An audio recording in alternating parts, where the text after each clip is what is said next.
भिखारी रोज एक दरवाजे पर जाता और भीख के लिए आवाज़ लगाता, और जब घर का मालिक बाहर आता तो उसे गंदी गंदी गालियाँ और ताने देता। मर जाओ, काम क्यों नहीं करते, जीवन भर भीख मांगते रहोगे।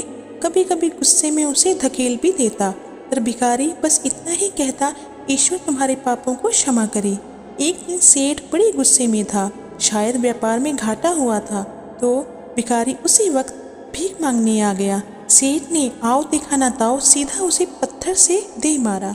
भिखारी के सर से खून बहने लगा, फिर भी उसने सेठ से कहा, ईश्वर तुम्हारे पापों को क्षमा करे, और वहां से जाने लगा। सेठ का थोड़ा गुस्सा कम हुआ तो वह सोचने लगा, मैंने उसे पत्थर से भी मारा पर उसने बस दुआ दी, इसके पीछे क्या रहस्य है जानना पड़ेगा। और वह भिखारी के पीछे चलने लगा। भिखारी जहाँ भी जाता सेठ उसके पीछे पीछे जाता। कहीं कोई उस भिखारी को कोई भीख दे देता तो कोई उसे मारता, जलील करता, गालियां देता, पर भिखारी इतना ही कहता, ईश्वर तुम्हारे पापों को क्षमा करे। अब अंधेरा हो चला था, भिखारी अपने घर लौट रहा था, सेठ भी उसके पीछे था। भिखारी जैसे ही अपने घर लौटा, एक टूटी फूटी खाट पे एक बुढ़िया सोई थी जो भिखारी की पत्नी थी। जैसे ही उसने अपने पति को देखा, उठ खड़ी हुई और भीख का कटोरा देखने लगी। उस भीख के कटोरे में मात्र एक आधी बासी रोटी थी। उसे देखते ही बुढ़िया बोली, बस इतना ही और कुछ नहीं, और ये आपका सर कहाँ फूट गया। भिखारी बोला, हाँ बस इतना ही, किसी ने कुछ नहीं दिया, सबने गालियाँ दी, पत्थर मारे, इसीलिए ये सर फूट गया। भिखारी ने फिर कहा, सब अपने ही पापों का परिणाम है। याद है ना तुम्हें, कुछ वर्षों पहले हम कितने रईस हुआ करते थे, क्या नहीं था हमारे पास, पर हमने कभी दान नहीं किया। याद है तुम्हें वो अंधा भिखारी। बुढ़िया की आंखों में आंसू आ गए और उसने कहा, हाँ, कैसे हम उस अंधे भिखारी का मजाक उड़ाते थे, कैसे उसे रोटियों की जगह खाली कागज रख देते थे, कैसे हम उसे जलील करते थे, कैसे हम उसे कभी कभी मारवा धकेल भी देते थे।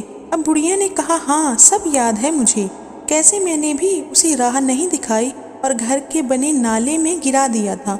जब भी वहाँ रोटियाँ मांगता मैंने बस उसे गालियाँ दी, एक बार तो उसका कटोरा तक फेंक दिया। और वो अंधा भिखारी हमेशा कहता था, तुम्हारे पापों का हिसाब ईश्वर करेंगे, मैं नहीं। आज उस भिखारी की बद्दुआ और हाय हमें ले डूबी। फिर भिखारी ने कहा, पर मैं किसी को बद्दुआ नहीं देता, चाहे मेरे साथ कितनी भी ज़्यादती क्यों ना हो जाए, मेरी लब पर हमेशा दुआ ही रहती है। मैं अब नहीं चाहता कि कोई और इतने बुरे दिन देखे।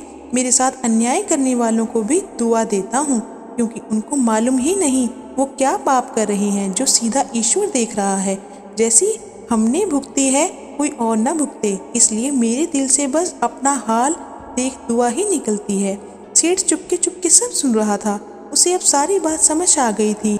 बूढ़े बुढ़िया ने आधी रोटी को दोनों मिलकर खाया तो प्रभु की महिमा है बोलकर सो गए। अगले दिन वहाँ भिखारी भीख मांगने सेठ के यहाँ गया। सेठ ने पहले से ही रोटियां निकाल के रखी थी, उसने भिखारी को दी और हल्की सी मुस्कान भरे स्वर में कहा, माफ़ करना बाबा, गलती हो गई। भिखारी ने कहा, ईश्वर तुम्हारा भला करे, और वो वहाँ से चला गया। सेठ को एक बात समझ आ गई थी, इंसान तो बस दुआ बद्दुआ देते हैं, पर पूरी तो ईश्वर वो जादूगर कर्मों के हिसाब से करता है। हो सके तो बस अच्छा करें, वो दिखता नहीं है तो क्या हुआ, सबका हिसाब पक्का रहता है उसके पास। अगर आपको ये स्टोरी अच्छी लगी हो तो चैनल को सब्सक्राइब ज़रूर कीजिए, अपने दोस्तों के साथ भी शेयर कीजिए, और कमेंट में ज़रूर बताइए कि कैसी लगी आपको ये स्टोरी। मिलते हैं अगली वीडियो में कुछ ऐसी ही स्टोरी के साथ। तब तक के लिए हंसते रहिए और औरों को भी खुश रखिए। धन्यवाद।